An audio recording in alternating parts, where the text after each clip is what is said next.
नमस्कार, Ali prime time के superhit bulletin 4 का फायर में आप सबका बहुत बहुत स्वागत है। मैं हूं ज्योति मिश्रा और आज बुलेटिन में आपको दिखाएंगे कैसे देश भर में एक बार फिर से फोन टैपिंग का जिन जिंदा हो गया है। विपक्षी नेताओं ने आरोप लगाए कि सरकार उनका फोन रिकॉर्ड करवा रही है, तो विपक्ष के इन आरोपों पर बीजेपी ने क्या जवाब दिया, ये भी आगे आपको डिटेल में दिखाएंगे। नमस्कार, 4 का फायर में मैं हूं आपके साथ नैना यादव। शराब घोटाले मामले में दिल्ली में सियासत पूरी तरह से उफान पर है। ईडी ने अब दिल्ली के सीएम अरविंद केजरीवाल को भी पेश होने के लिए समन भेजा है। इसको लेकर बीजेपी और आम आदमी पार्टी में सियासी घमासान है। इस खबर से जुड़ी हुई हर अपडेट आगे विस्तार से होगी। नमस्कार, मैं हूं श्वेता भट्टाचार्य। इन बड़ी खबरों के साथ साथ दिल्ली मुंबई की बड़ी खबरें क्या हैं वो भी आपको बताएंगे। साथ ही चुनावी राज्यों की हर बड़ी अपडेट आपके सामने पेश करेंगे। सचिन पायलट ने ऐसा क्या कह दिया कि गहलोत के पसीने छूट रहे हैं, पूरी खबर डिटेल में आपको बताऊंगी। नमस्कार, बहुत स्वागत है आपका। मैं हूं आपके साथ वर्षा शर्मा। वॉर जोन का आज का ताजा अपडेट क्या है आपको बताएंगे। बाकी चैनल रूस यूक्रेन वॉर की खबरें आपको नहीं दिखा रहे हैं, इजरायल और हमास की लड़ाई बता रहे हैं, लेकिन हम दुनिया के हर कोने की खबर आपकी। दिग्गज मोबाइल कंपनी एप्पल के अलर्ट को लेकर अब सरकार और विपक्ष आमने सामने आ गए हैं। राहुल गांधी, अखिलेश यादव सहित कई विपक्षी नेताओं ने इसे लेकर केंद्र पर हमला बोला है। और वहीं देखिए, बीजेपी ने इससे साफ इनकार किया। आईटी मंत्री अश्विनी वैष्णव ने कहा कि इस मुद्दे की तह तक जाने के लिए सरकार ने जांच के आदेश दे दिए हैं। सर्जन नाम की एजेंसी को इसकी जांच सौंपी गई है। विपक्ष के नेताओं के कथित फोन हैक मुद्दे पर आरोप प्रत्यारोप तेज हो गया है। कांग्रेस नेता राहुल गांधी ने प्रेस कॉन्फ्रेंस में इसे लेकर केंद्र सरकार पर हमला बोला। उन्होंने एप्पल अलर्ट को लेकर सरकार को निशाने पर लिया। कई विपक्षी नेताओं को उनके फोन निर्माता से मिली चेतावनी की ईमेल की एक कॉपी दिखाई। राहुल ने कहा कि पूरे अपोजिशन को एप्पल का नोटिस आया है। कम लोग हैं जो इसके खिलाफ लड़ रहे हैं, मगर हम डरने वाले नहीं हैं, हम लड़ने वाले लोग हैं। हम पीछे नहीं हटेंगे। जितनी टैपिंग करनी है कर लो, कोई फर्क नहीं पड़ता। मुझे तो कोई फर्क नहीं पड़ता। अगर आपको मेरा फोन चाहिए मैं दे देता हूं, आपको उठा के ले लो। वहीं फोन टैपिंग को लेकर सपा प्रमुख अखिलेश यादव ने भी सरकार को आड़े हाथों लिया। उन्होंने कहा कि ये लोग लोकतंत्र और इंटरनल सिक्योरिटी को ठेस पहुंचा रहे हैं। अखिलेश यादव ने कहा कि दुख की बात है कि लोकतंत्र में आजादी और निजता को भी ये खत्म करना चाहते हैं। जासूसी किस लिए, इसकी जांच होनी चाहिए। ये जासूसी किसी काम नहीं आने वाली है। आप किसी की प्राइवेसी में हस्तक्षेप कर रहे हैं और ये सरकार घबराई हुई है। 100 करोड़ से ज्यादा लोग इनके खिलाफ हैं। 100 करोड़ से ज्यादा लोग खिलाफ हैं। क्या सबकी सर्विलेंस करोगे, सबकी जासूसी करोगे, सबको डराओगे, सबको धमकाओगे? लोकतंत्र में डराने और धमकाने से नहीं, जनता के लिए काम करने से वोट मिलता है। उधर आम आदमी पार्टी के सांसद राघव चड्ढा का कहना है कि उन्हें भी अपने फोन निर्माता से चेतावनी मिली है। स्टेट स्पॉन्सर्ड अटैकर्स द्वारा फोन पर हमला करने की कोशिश को लेकर ये चेतावनी दी गई है। उधर बीजेपी ने इन आरोपों से साफ इनकार किया है। बीजेपी के वरिष्ठ नेता और सांसद रविशंकर प्रसाद ने फोन हैक के आरोप पर कहा, जिसको एप्पल क्लैरिफाई करेगा वो जाकर FIR कर दे। ये राहुल गांधी की तरह आरोप न लगाएं। उन्होंने कहा कि सरकार पर झूठे आरोप लगाए जा रहे हैं। ये क्या मैसेज है नहीं है ये उनका कहना है ना, इसको एप्पल क्लैरिफाई करेगा। और आपने शशि थरूर की बात की तो खुद स्टैंडिंग कमेटी के चेयरमैन रहे हैं, IT के, टेलीकॉम के। उठा करके क्यों नहीं पूछते हैं एप्पल के कंपनी से, give explanation what this matter. नहीं संतोषजनक हो FIR करें। लेकिन ये सब कहने के पहले सरकार पर आरोप, ये बिल्कुल बेबुनियाद है, फॉल्स है।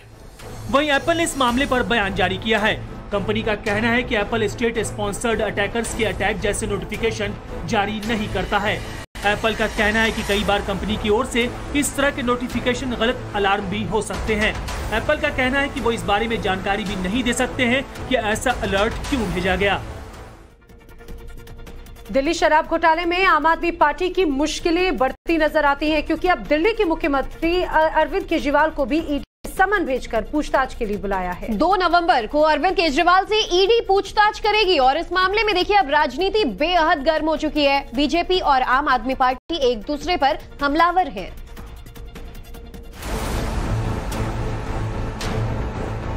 दिल्ली शराब घोटाले की जांच की आंच अब दिल्ली के सीएम अरविंद केजरीवाल तक पहुंच गई है। प्रवर्तन निदेशालय ने केजरीवाल को 2 नवंबर को पूछताछ के लिए बुलाया है। बता दें कि इसके पहले अप्रैल के महीने में भी केजरीवाल से ईडी पूछताछ कर चुकी है। ईडी के समन पर आम आदमी पार्टी का बड़ा रिएक्शन आया है।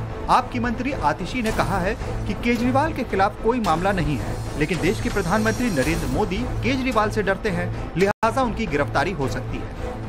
आम आदमी पार्टी के संयोजक और दिल्ली के मुख्यमंत्री अरविंद केजरीवाल को 2 नवंबर को जब गिरफ्तार किया जाएगा, वो इसलिए नहीं किया जाएगा कि उनके खिलाफ कोई केस है, उनके खिलाफ कोई सबूत है।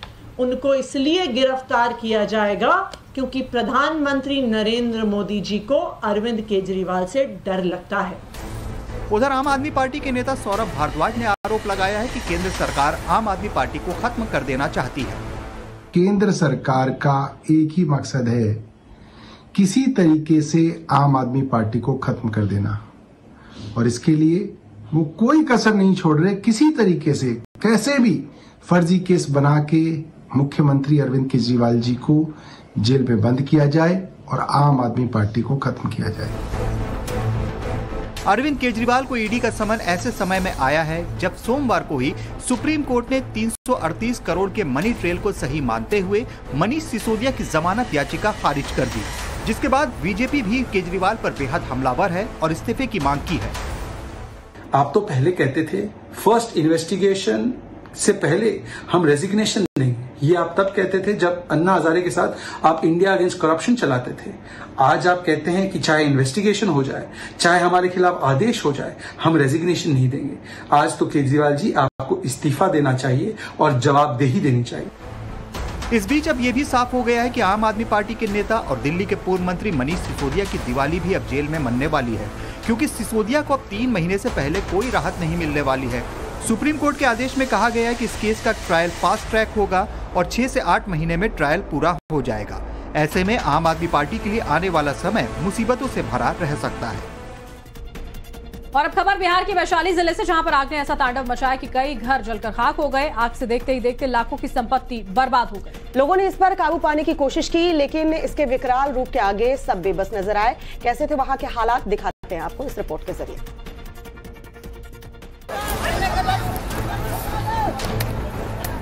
भयावह आग की इन तस्वीरों को देखिए। ये आग लगी है बिहार के वैशाली में। इस आग ने एक के बाद एक कई घरों को अपनी चपेट में ले लिया। घटना यहाँ के मोहम्मदपुर गांव की है। आप देख सकते हैं इसकी लपटें कितनी भयावह हैं। ये सब कुछ जला देने पर आमादा है। आग इतनी प्रचंड है कि इसने देखते ही देखते लाखों की संपत्ति को खाक कर दिया। आग बुझाने की कोशिश की जा रही है, लेकिन ये बेकाबू हो चुकी थी। घटना के बाद पूरे इलाके में अफरा तफरी मच गई। लोग इससे बचने और अपने बचे खुचे सामान को निकालने में जुट गए। इस भीषण अग्निकांड में कई घर जलकर खाक हो गए। घर तो घर, कई पेड़ों को भी इसने अपनी चपेट में ले लिया। घटना की सूचना पर फायर ब्रिगेड की टीम मौके पर पहुंची। काफी मशक्कत के बाद इसने आग पर काबू पाया, लेकिन तब तक कई आशियाने जलकर खाक हो गए। अग्निकांड के बाद लाखों के घरेलू सामान सड़क पर बिखरे नजर आए।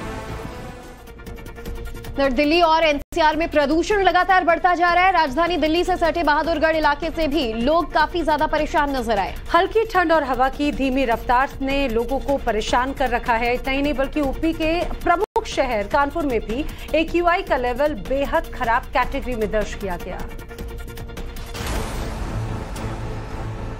सर्दी के दस्तक देते ही दिल्ली और एनसीआर में प्रदूषण का स्तर बढ़ता ही जा रहा है। राजधानी दिल्ली से सटे बहादुरगढ़ में भी लोग इससे बेहाल हैं। आज सुबह यहाँ का AQI लेवल 364 पर पहुँच गया, जो कि बेहद खराब कैटेगरी में आता है। हवा को जहरीली बनाने वाले PM 2.5 और PM 10 तत्वों की मात्रा बढ़ गई है, जिससे लोगों को सांस लेने में परेशानी का सामना करना पड़ रहा है। इतना ही नहीं, शहर की टूटी सड़कों पर वाहनों के कारण खूब धूल उड़ रही है, जिसकी वजह से राहगीरों के लिए भी परेशानी हो रही है। प्रदूषण को रोकने के लिए प्रशासनिक स्तर पर किए गए इंतजाम ना के बराबर है। प्रशासन के पास एक भी एंटी स्मोक गन नहीं है। यहाँ सड़कों के गड्ढे तक नहीं भरे जा रहे। वहीं हल्की ठंड और हवा की धीमी रफ्तार ने भी परेशानी बढ़ा रखी है। नियमों की अनदेखी करने के कारण पिछले कुछ दिनों से प्रदूषण नियंत्रण विभाग ने यहाँ के नगर परिषद, HSIIDC और NHAI पर 25-25 लाख रुपए का जुर्माना भी लगाया था। बावजूद इसके अधिकारियों की नींद नहीं टूटी। वहीं यूपी के प्रमुख शहर कानपुर में AQI का स्तर बहुत खराब श्रेणी में दर्ज किया गया। यहाँ सुबह सुबह शहर में धुंध देखी गई। जिसकी वजह से सूरज निकलने के बाद भी गाड़ियों को लाइट जलाकर आवाजाही करनी पड़ी। और कुछ और खबरें आपको बताते हैं। महाराष्ट्र की खबर, जहां पर कई इलाकों में हिंसक प्रदर्शन देखे जा रहे हैं। लोग जगह जगह पर मराठा आरक्षण की मांग को लेकर विरोध कर रहे हैं, तोड़फोड़ कर रहे हैं। वहीं धाराशिव में मराठा आंदोलनकारियों ने ट्रेन रोकी। हालात इतने ज्यादा बिगड़ गए कि बीड़ जिले में तो प्रशासन को कर्फ्यू लगाना पड़ा।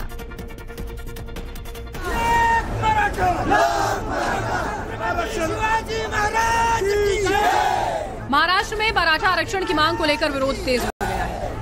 यहाँ आंदोलनकारी जगह जगह विरोध प्रदर्शन कर रहे हैं। धाराशिव में मराठा आंदोलनकारियों ने ट्रेन को रोक दिया। बड़ी संख्या में लोग अपनी मांगों को लेकर रेलवे ट्रैक पर बैठ गए। इसकी वजह से यहाँ ट्रेनों की आवाजाही रोकनी पड़ी। यहाँ भारी संख्या में सुरक्षा बलों को तैनात किया गया, जिससे भीड़ को काबू में किया जा सके और लॉ एंड ऑर्डर बना रहे। इससे पहले ये लोग नारा लगाते हुए रेलवे स्टेशन पहुंचे। पूरे स्टेशन परिसर में चप्पे चप्पे पर पुलिस बल मौजूद रहा। वहीं हिंसा को देखते हुए बीड़ जिले में कर्फ्यू लगा दिया गया है। यहाँ सोमवार को भीड़ ने कई बसों में तोड़फोड़ की थी। अब पूरे जिले में सुरक्षा भी चाक चौबंद कर दी गई है। हिंसा से निपटने के लिए पुलिस बल की तैनाती की गई है।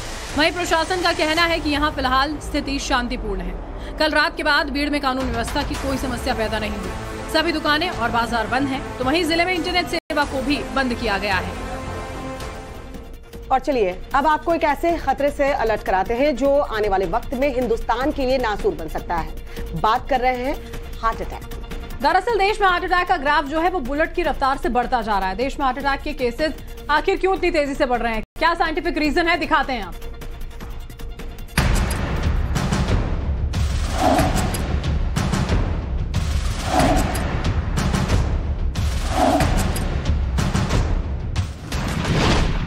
देश में फूटा हार्ट अटैक का बम।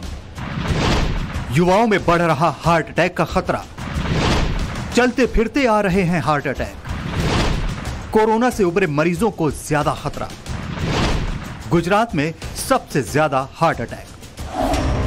तस्वीरें हैरान और परेशान करने वाली हैं। कब और कहां किसको हार्ट अटैक आ जाए ये किसी को पता नहीं। देश में हर दिन हार्ट अटैक की डरावनी तस्वीरें सामने आ रही हैं।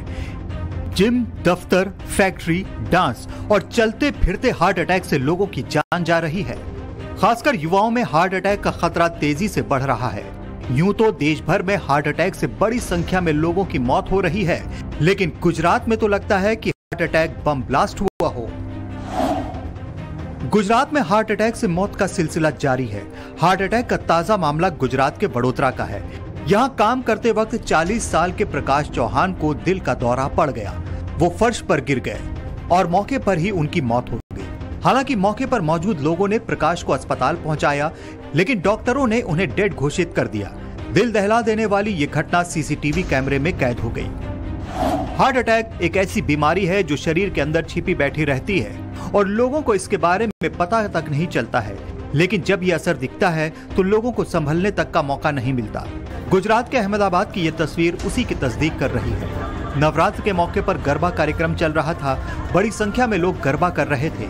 यहाँ तक तो सब कुछ ठीक था, तभी अचानक जश्न और खुशी का माहौल मातम में बदल गया। इस शख्स को देखिए, इसे सीने में दर्द हुआ और वो जमीन पर बैठ गया, फिर पीछे लुढ़क गया। लोगों ने शख्स को फौरन अस्पताल पहुंचाया, लेकिन अस्पताल पहुंचने से पहले ही शख्स दम तोड़ चुका था। देश में कार्डियक अरेस्ट और हार्ट अटैक नासूर बन रहा है। सर्दी, खांसी और बुखार की तरह दिल का दौरा पड़ रहा है। डॉक्टरों का कहना है कि समय के साथ खान पान में बदलाव, हार्ट अटैक के पीछे जेनेटिक कारण और लाइफस्टाइल में आए बदलाव हार्ट अटैक की बड़ी वजह है। हार्ट अटैक को लेकर केंद्रीय स्वास्थ्य मंत्री मनसुख मांडविया की राय एक्सपर्ट से अलग है। शोध संस्थान ICMR की एक स्टडी का हवाला देते हुए मांडविया ने कहा कि कोरोना की वजह से हार्ट अटैक के केस बढ़ रहे हैं। उन्होंने कहा कि कोरोना से रिकवर हुए पेशेंट को हार्ट अटैक का ज्यादा खतरा है।